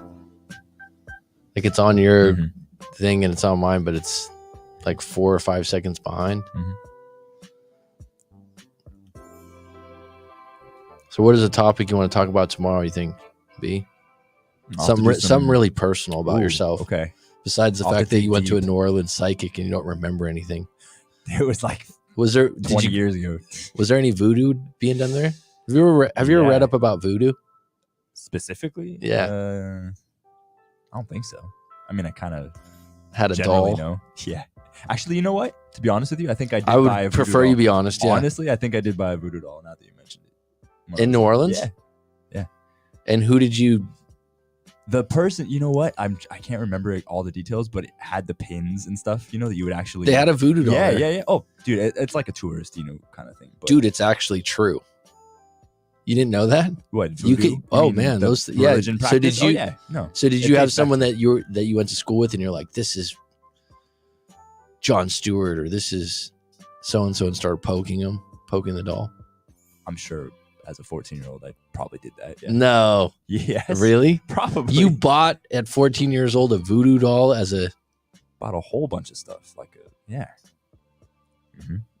What a strange thing to buy at 14. They had all that stuff there. Are you kidding me? Mom, give me the voodoo doll. You what? That's not that. Did you want a keychain, honey? No, I'll get the voodoo doll. Yeah, in New Orleans? Hell yeah. Are you kidding me? Like that shit's everywhere. Do you believe in that kind of stuff? Do you think you can curse someone that way? No. I mean, no. I've had clients call me up that believe that they were... It didn't work when I did it, so no, I don't believe it. They believe that there was some shaman involved and stuff like that. It was pretty heavy. Very expensive. Very expensive. And they actually talked to the shaman that did it, and there was pictures and hair samples taken. It was pretty intense.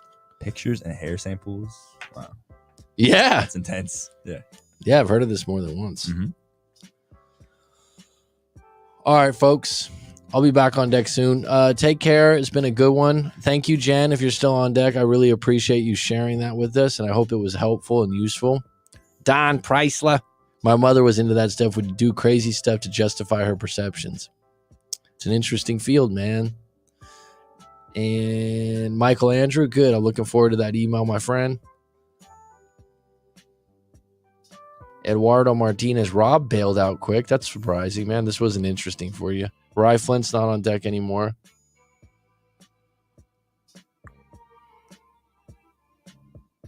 All right. We'll have to have Jen back on after her homework. That's a secondary thing you can do outside of. It's like now it gets interesting outside of meeting someone. Now you take away now we've got some stories to tell. What if everyone started cold approaching? There'd be a lot of disgenuine cold approaches, though.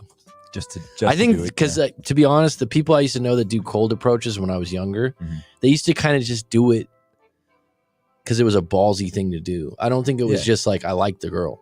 It was just like, does that make sense? Like a couple of my friends that were they weren't pickup artists. They were just like aggressive with girls at the mall. Oh, I'm gonna get and it's like I got a number. It's like you didn't really get anything. Yeah. Right? Like you don't even know if that's a real number and all those other things. Look at me being negative. But like going out and getting numbers, did you ever do that at the mall?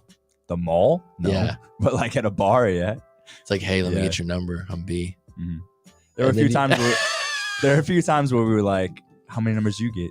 Yeah, that's what I mean. That's what I mean. Yeah. That's what I mean. It wasn't necessarily quality either, right? No, it was just to be like, how many numbers did you get? Yeah, that's what I mean. I got 3. I never got caught in that. Never did. I never liked doing like cold approach, like, hey, what's your number? I always met people. The mall is, yeah. I always just met people through work or. All right, folks, it's been good. It's been grand. It's curtains. Maybe I'll come back in a couple hours. Not sure. Yesterday was good at 3. We have a different crowd, different group. Don Preisler, you could go ahead and email me. Maybe we'll get you on at some point soon. All right, bud? Take care. Later, guys.